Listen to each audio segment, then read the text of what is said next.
So let's talk about the two most important things, the two most important concepts that you need to grasp if you really want to make the jump and become truly successful in whatever it is that you're doing. So if you do them well at the right time, you win. If you don't do them, or you do them at the wrong time, you lose. And you can end up wasting years or even decades of your life. So pay very close attention and make sure that you're taking notes when you're watching this video, because this is going to require you to think and reflect on your own life. So let's get into it. So here are the two words. One is focus and the other one is pivot. Focus and pivot. So every few years, you will find yourself in front of two different options. You will find yourself at crossroads. You'll find yourself in a situation where you need to make a radical decision. Do you need to go left or do you need to go right?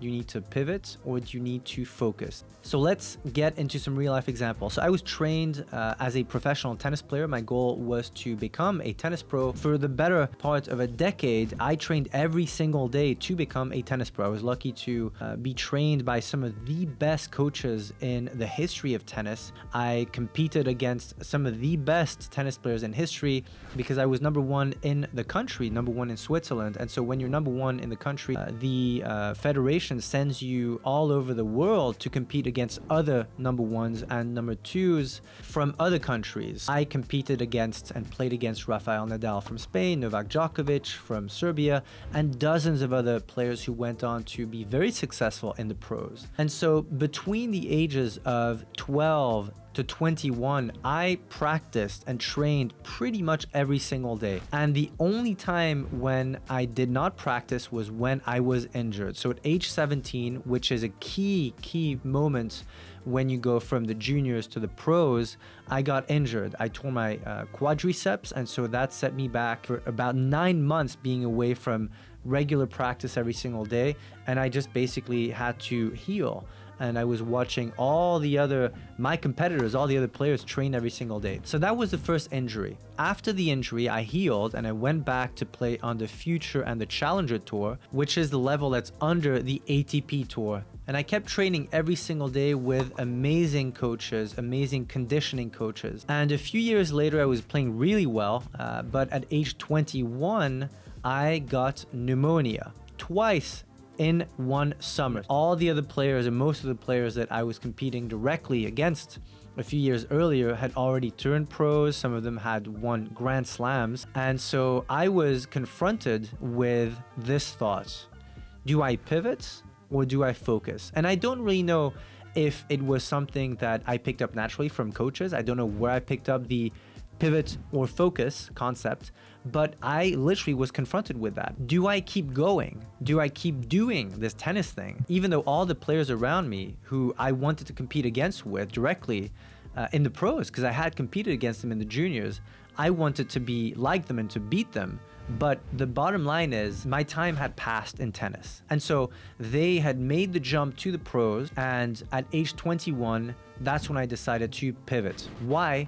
Because although I could have had a semi-successful tennis career in the pros, I had gotten injured twice at a time when you just cannot get injured. And so I was confronted very early with the necessity of pivoting quickly and finding something else. So overnight, I literally pivoted to going into building online businesses, and that's what I did. I had a taste of success years earlier because I started selling on eBay in the early 2000s, and so that kind of opened the door to the possibility of making money online. Overnight, when I retired from tennis at age 21 in 2007, I said, okay, let's forget about tennis. Let's go big into online entrepreneurship. At the time, by the way, starting an online business was very risky. This was over 15 years ago. The internet was still a risk. And so people around me thought I was crazy, but I believed in myself. I believed that, the internet was the future. And luckily, I did very well. And that's why you're seeing this video right now. But the point is that at that time, I was forced to either focus or pivot. So coming back to the years where I was number one in the country, where I was traveling to the world championships, the European championships representing my country, yes, I was playing very well because I was fully focused, and the coaches did everything for us, right? The coaches did the thinking for us. The message was very clear. If you want to be good at tennis, you cannot play ice hockey. My big love was ice hockey. I actually prefer ice hockey than playing tennis, but I couldn't. I had to focus on only one thing. And so From a very young age, you're ingrained, you're taught the idea and the necessity of focusing on one main thing. And then when came the time, I made that pivot. And so the concept of focusing or pivoting, I actually experienced it and lived it before reading any kind of book about personal development or the idea or the necessity of focusing and pivoting at the right time in life. I just did it. So I can talk about it very openly because I experienced it. Now, when I pivoted from pro sports, so pro tennis, to pro business, I was lucky because I found success very early. I started selling online very quickly. I made well over 6 figures in my first year. So it showed me that it's possible. And so that pivot from tennis to business was successful. And when I found success in business, I was confronted with a new set of challenges or a new set of decisions, which was, do I stay on this path of business or do I go to college? Do I do something else? Do I get into a new field? And that's when I decided to focus. It went from focusing on tennis to then pivoting outside of tennis into business, and then finding success in business and then focusing on business. And so that's what got me to building several businesses, acquiring businesses, running a company that does about $30 million a year today, and growing that steadily and doing well over $200 million in sales over the course of my business career.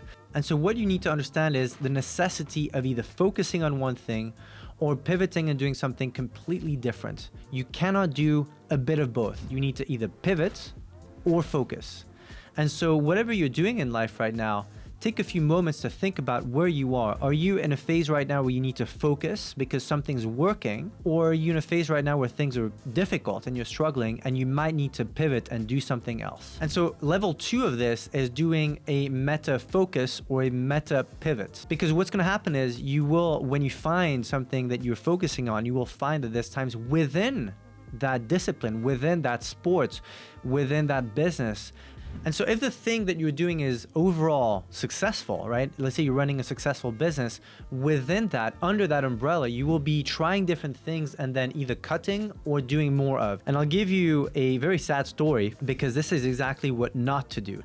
In 2016, 2017, I had a client, an agency client. At the time I was running a digital marketing agency. We were doing a lot of consulting and paid media buying.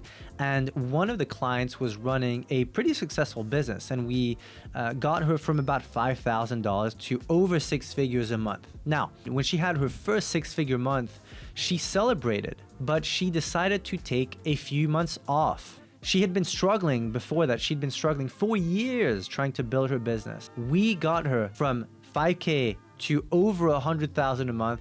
And guess what? She told us a few weeks later, you know what? I'm going to take a step back. I'm going to enjoy. I'm going to travel. I'm going to do the things I've always wanted to do. Keep in mind, getting to 6 figures a month is nice. Having $100,000 will not change your life if you live in the West, which was her case. She was living in Europe, so it wasn't going to change her life dramatically.